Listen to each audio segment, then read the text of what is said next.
Just like the first reboot, this version of Spider-Man also starts with the lizard. Well, it can't be any worse, right?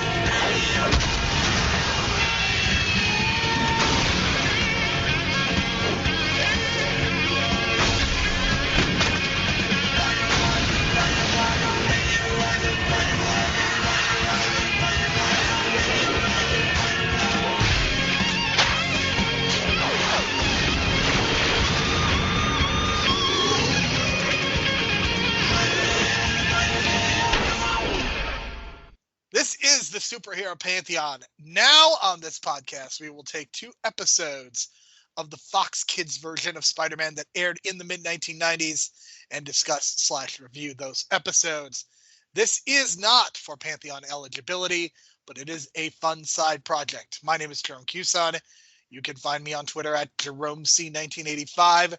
You can find additional episodes of this podcast through Apple Podcasts, Stitcher, Spotify, and all of your favorite podcast apps through the real world. We strongly encourage you to leave a 4 or 5-star review so as to help people discover this show and the great work that the folks at the real world are doing. If you would like to interact with us or send feedback, you may do so by following us on Twitter at Hero Pantheon. My co-host for this week and every week will be Brian DeBrain. He can be found on Twitter at Brian DeBrain. Brian, we took the time machine back to the year 1994 to go back and discuss Spider-Man, which is a pretty seminal animated show. I don't know that it has the same critical re-examination like X-Men the animated series. These are very formative shows, and I mean, we are literally getting X-Men 97 in 2023. We literally have had like another mid-90s show like Animaniacs being rebooted. I don't know if there's as much of a desire to have the 1994 Spider-Man rebooted, but I know that for me, in terms of learning about who Spider-Man is as a character, this is a very important version. I mean, for me, I was 6 years old, and this was the first time I'd seen Spider-Man. So this was clearly like the blueprint for me. And you can tell why, like, I have certain tastes when it comes to Spider-Man. It's based on this show. You know what I mean? Like I've told you before, like, I am not used to Spider-Man in high school. So when I saw that in the movies and then seeing it in the comics and everyone just like, yeah, Spider-Man's this high school kid. And I was like, what are you talking about? The show has this 20-year-old dude, it looks like, who's like learning to become an adult, and he's in college and dealing with all this stuff. And that's what I was like, so confused. That's why I loved the Tobey Maguire version, because he's in college and doing that kind of balance and finding that balance and struggle. And this is what the 90s show was like all about. You know what I mean? So I definitely identify with this version of Spider-Man. He's more adult. He's dealing with more adult problems. The characters around him are not necessarily kids anymore. He's dealing with like young 20-year-olds, which I much prefer. So all of that, like, I much prefer this version of Spider-Man. You know, I was kind of blown away about the casting because I completely forgot Ed Asner as J. Jonah Jameson, which kind of shows you that Jameson has this kind of legacy of like great casting when it comes to that role, whether it's the voice or live action. Because J.K. Simmons is amazing, but this version, this Ed Asner version, it's kind of like, I would loosely say it's kind of based on that Mary Tyler Moore Boss kind of feel, but like take it up to another level. That's like an old school callback, but he was part of that show as the Boss. So that's kind of how I remember him. And if you put that together, it makes that perfect balance where you have this hard-nosed boss, but he's just so charismatic and over dramatic and over comedic at times. So Ed Asner as J. Jonah Jameson, great shout out. He's in every single episode, it sounds like. So, and you know, for Ed Asner at this part of his career, he's about 15 years away from Up. So this is probably the right time to do those voice acting roles. And then you got Mark Hamill in some selective episodes here and there as the Goblin, Hobgoblin actually. But just amazing how this cast was put together, and like not even thinking about it when, you know, you watch it. especially like with Roscoe Lee Brown as Kingpin, and the whole irony of the controversy of casting a black Kingpin in the Daredevil movie, and not people even realizing, even myself, that a black man portrayed was the voice of Kingpin in the show, who is the most prominent villain in the show. So just a lot of crazy casting. And looking back now, it's like, yeah, they really got the casting down for the show, and it set the tone in terms of like what the tone of the show is going to be, because they had to have that balance of comedy, drama, plus these episodes do end up becoming really complex in terms of the storylines, which is something I didn't really experience as a kid when it came to my animation shows. You know what I mean? Most animation shows around that time, one and done episodes. You know what I mean? Standalone episodes. That's kind of how it was designed for. This and the X-Men were doing these multi-part sagas. You know what I mean? And this was like something new to me, which was a great transition for something like a Dragon Ball Z, which was totally all about that arc thing. So, you know, in terms of like storytelling, this was new to me. In terms of like action, it was new to me because they were using some CGI at the time that was, you'll laugh at it at some parts of it because, you know, 1994 CGI in an animated show, but what can you do? But for the time, it was just kind of like it expanded what Spider-Man was and what you can do with like a lot of the action sequences. So for me, I think one of the big issues is that I don't think that the animation holds up as well as something like X-Men and Batman, but I still think that the voice acting is definitely a strength. You've got Christopher Daniel Barnes playing great, he was Greg Brady in the Brady Bunch movie. I think he's a really good Spider-Man. I love that we get a lot of the inner monologue. That's not really something that you get in the movies, but I love the fact that this Spider-Man quips, and that's something that I've kind of missed. I think we've it's weird to me because Spider-Man does more quipping in the team ups than he does kind of in his own movies. And I think that's kind of something I've missed. You also get him being much more of the neighborhood Spider-Man, like in terms of just worrying about the Lizard and kind of that character. What's funny to me is that the Lizard's plan is basically the same as it is in Amazing Spider-Man and the comic book that's based on. So it works much better in a 20-minute dose as opposed to sitting there for 2.5 hours. I also want to point out one more important voice, Brian. Do you realize who plays Eddie Brock / Venom? Yeah, I didn't even realize this until the notes. Hank Azaria is Eddie Brock, and you can't even recognize him. Like, I can't recognize him, but that's just because I don't know. I couldn't. He definitely, knowing after the fact, I think it definitely is recognizable because he kind of sounds like Duffman. That's the closest. Like if you hear Duffman speak and then you listen to Eddie Brock, I think you'll hear it a lot more. That's probably it, because I think I'm used to Hank Azaria just being like, especially nowadays, kind of like I've seen clips of that show Brockmire, and he's just like so opposite of what he's sounding like in the show. But credit to him, because you can kind of tell like Tom Hardy kind of takes a little bit of that, maybe like that little bit of like goofy aloofness, because he's definitely coming off as like an aloof. That's kind of like the Eddie Brock character, but he does it so well, and he does it in that accent and that voice. So yeah, I couldn't even tell. And around this time, he was doing all the Simpsons stuff, and then I don't know if you've seen the Birdcage, but he was tremendous in that as well. I don't think he gets enough credit for that. So he's got this voice range that can just kind of fool you, because it fooled me all these years, and I didn't even know it was him. So let's talk about Night of the Lizard. I think that this is kind of a solid way to just introduce us to the basics of the character. I do appreciate that, and I'm sure part of this has to do with the fact that it's a kids show. So we don't get the origin of Spider-Man in the first episode, and we don't get to witness Uncle Ben dying, but we get a basic introduction to who Spider-Man is. We get the tragic backstory of a Spider-Man villain, which is very much something that is important to most of the villains. There's kind of a tragic essence to them, and we get that with Kirk Connors. But in this case, the Lizard is not the Lizard at the end. He goes back to being Kirk Connors, and I think you get some indirect references to Jekyll and Hyde and Frankenstein and that kind of thing.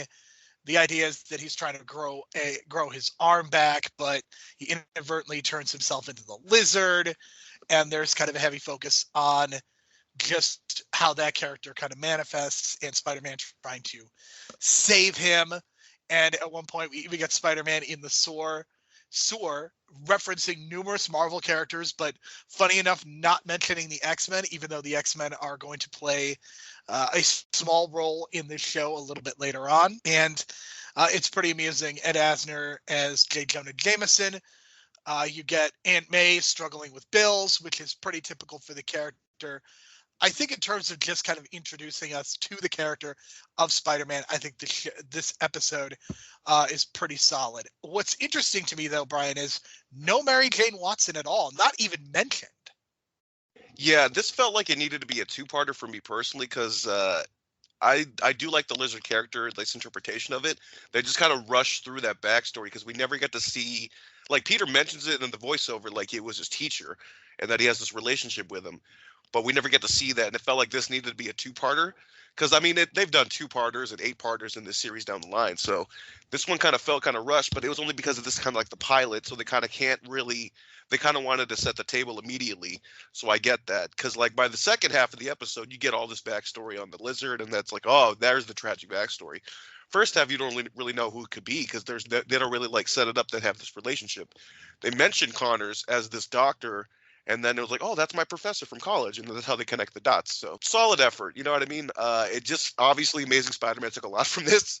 Amazing Spider-Man 1, so much so that it just kind of had that same feeling. By the end of it, I was just like, this is solid, but it could be more. But I did like the fact that they set the table for later episodes that Connors is going to have Spider-Man's back. Like, because of this incident, because he saved him, he's going to have his back throughout the whole series. And every time he needs something scientifically done or something like that, I believe Connors comes up again, I think, in the Morbius saga and the Venom saga. So they do set the table for him to have this, kind of this Whistler type character that I kind of consider Connors becomes, because the Lizard does become another type villain. I mean, he does become the Lizard later on in the show, right? But when he's Connors, he is like the Whistler of the series, and I really appreciate that because you need someone like that because, again, you need that elder statesman kind of Obi-Wan character, and he kind of plays that role every now and again in the series. I was greatly amused by Eddie Brock kind of just being the foil and just being utterly incompetent and being a terrible journalist, like literally sneaking in the bushes to get a story. It's just like if he actually reported that, he could probably be sued for libel for doing what he did. So the fact that he has to end up eating a newspaper in the end is sweet irony, and it's good because he's not a very good person, and I don't know if he's any better or worse than Tom Hardy's version of the character in terms of journalism. But obviously Eddie Brock is going to play an important role, and it's nice that they kind of introduced him in this episode and just like all the issues and all the problems that he's dealing with. So I appreciated the fact that they at least introduced the character and kind of setting him up as an antagonist for Peter Parker / Spider-Man. And hopefully he doesn't go into a church at any point, if you know what I mean. Oh boy, I kind of forgot where that kind of transition happens, but you might be foreshadowing things because I can't remember right now. But I think Eddie Brock solid, but it's clear that Hardy really kind of took some of that from the show because he's such an aloof in this. It's just like, wow, this is maybe Venom is more accurate than I thought, but maybe it's just that Eddie Brock, the person, is just this really goofy guy that can't really, do things on his own and has to cheat to get ahead. And that's kind of the Eddie Brock character that I knew. So when I see him as this babyface version in Venom, it's kind of like, I don't know. But then he is kind of a goofball. So I think this was a solid episode. I have less warm feelings about the next episode, which is entitled The Spider Slayer. Basically, the concept of this episode is that, this is where we get introduced to Mr. Osborn as well as the Kingpin as kind of the real big bads of this. They at first have little tiny robots that are going after Spider-Man, but eventually they make a giant robot, which is kind of amusing to me because of how the X-Men started. Like X-Men started with Night of the Sentinels and robots there, robots here. Clearly something that a lot of kids shows would do because you can't really kill human beings, but you could destroy robots, as is what is happening here. Again, you've got Kingpin introduced as a major menace. I love Kingpin in animated shows because they can literally just have him take up the whole screen. That is what happens basically in this episode, as well as the Spider-Verse movie. We get the introduction to Flash Thompson and Felicia Hardy. So it's interesting to me that you get all these introductions, but again, Mary Jane is only mentioned. She is not in this episode either. So that is really funny to me. We get some more. There's even more irony because Flash Thompson decides to dress up as Spider-Man and naturally gets himself into a lot of trouble with the Spider Slayer. But in the end, Peter Parker as Spider-Man saves the day, and we get the acid melting the Slayer down. Acid also really important for superhero stories, Brian. Of course, because you can just kind of deteriorate everything, and it's a kid show, and there's no blood. So, but yeah, this was really interesting because you're mentioning the Mary Jane thing. To me, Felicia Harding is the stronger character in the show. Like, she is very much her own person. It feels like she's very strong, like strong-willed, strong-headed, very much her own person. You know what I mean? And the fact that she can kind of like stand toe-to-toe, and then when she gets her powers later on, she becomes like a really important hero. I like the presentation a lot, more so than I do Mary Jane. And I don't know if it was just this thing like, well, we've done Mary Jane in the past and the other shows. Let's move on to some newer love interest, quote unquote. But I think the character work and the voice work are very, very good because like I love this version of Felicia Harding. Like to me, like she was always the one for Peter Parker in the show, not Mary Jane, even though Mary Jane is like this. Well, we'll get to it much later on, but this lost love that she becomes.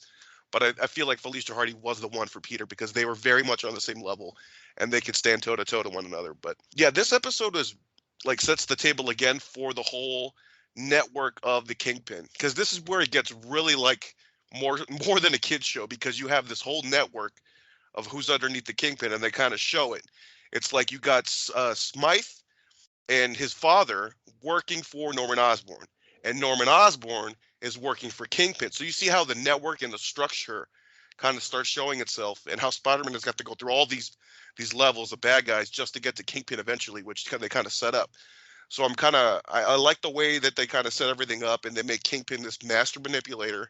He's a son of a bitch, which he should be, and like he does this thing at the end, man, where he convinces Smythe that his father died in the fire, right? But it was Spider-Man's fault.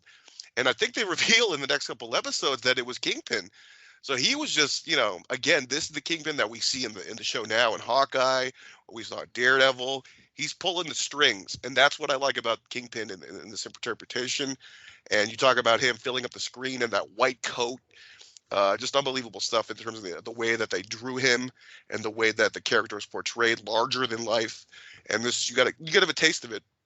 And there's much more later on, but you just get that small taste in the interactions, and then pushing off Smythe at the end and in the wheelchair. That is such a like Echo moment where like he takes Echo in, and it's like, becomes that parental figure, and he's doing the same thing here, and he's just being that master manipulator, and I really dig it, man. And I love that interpretation.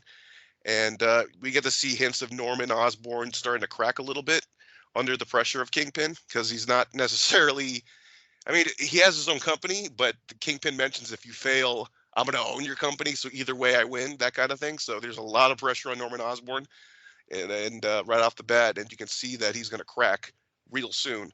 So they were just setting the table for all this stuff, and then the technology with the Spider Slayer stuff was kind of whatever to me. That was just kind of like, not necessarily a MacGuffin, but just something villain of the week, because they were kind of setting up this network of the crime family and the crime organization. So that's kind of what I kind of got from this one. And the Flash Thompson stuff was just, fun Spider-Man shenanigans that you kind of get in every episode.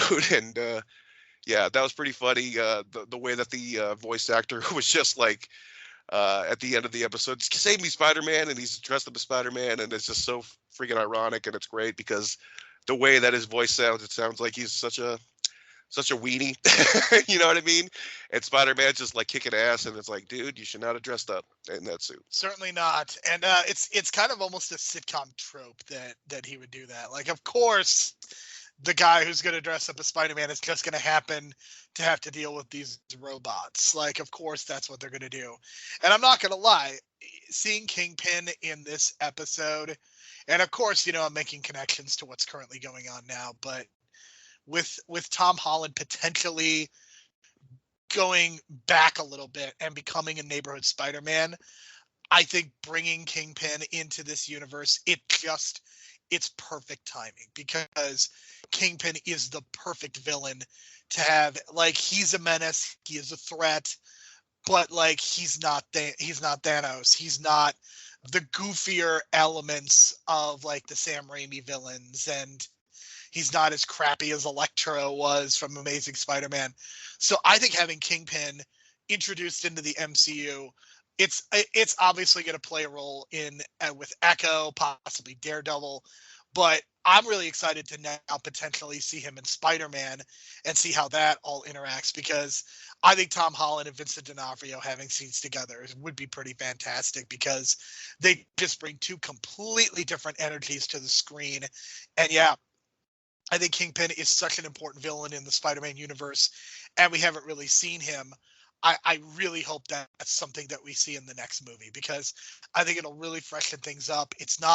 It'll just be a very different energy than I think what we've gotten in previous Spider-Man movies. Yeah, I'm feeling that too, because I know the way they set it up, that if you saw the ending of Hawkeye, it looks like he got shot in the face.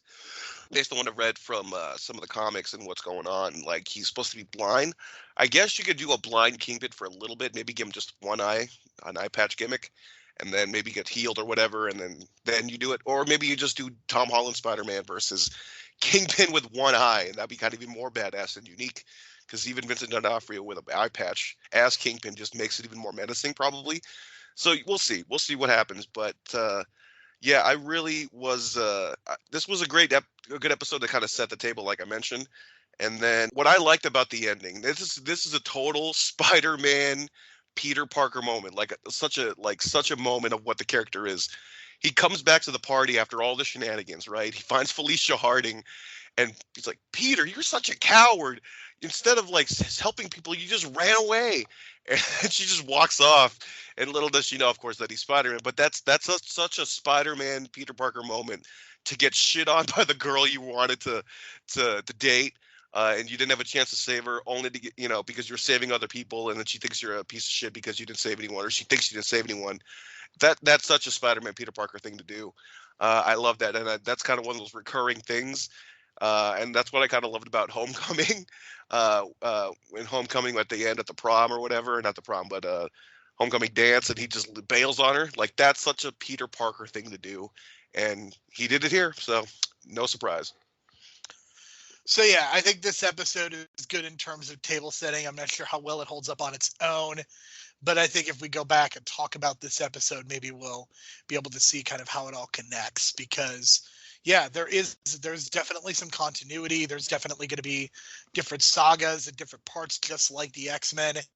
I mean, I think in fact, I think there was an entire season arc in one of them, which we're going to get to, but I am very excited, because next week we are going to be talking about the return of the Spider Slayer, and we are also going to be talking about Dr. Octopus's introduction into the Spider-Man universe. And I will have there is a very fun, kind of fitting voiceover, given the timing, that consider that a tease, that we will talk about next week.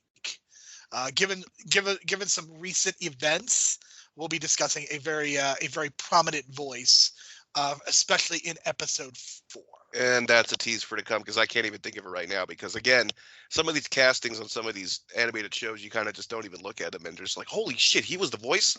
Like, for example, I mean, it's going to be even bigger in example, Jaleel White is Sonic, people. I don't know if people knew that, but there you go. It's going to be even bigger in episode 6. Like, there's an even bigger name that plays the Scorpion. So we'll get to that in 2 weeks. But next week, we'll talk about that voice and Dr. Octopus and all that good stuff. Brian, any final thoughts on these first couple episodes? I think a solid start. I think I enjoyed the first episode. Yeah, 7 out of 10. 7 out of 10 for me on both. Right now, like, season 1 doesn't have a name for the arc. That was because this is the first season they didn't really like experiment with the whole arc thing until next season. So right now it's just kind of like season 1. Like, there's no name to the arc or storyline. We get to that in season 2. So just a heads up on that, because I know I was looking the name up too, and I was like, this is not the The Sins of Our Father, is it? Because that's in the middle. And then I realized, like, season 1 doesn't even have a name. So there you go. So this is what our show is going to be like for the next couple weeks, with next week discussing the new the next 2 episodes of Spider-Man.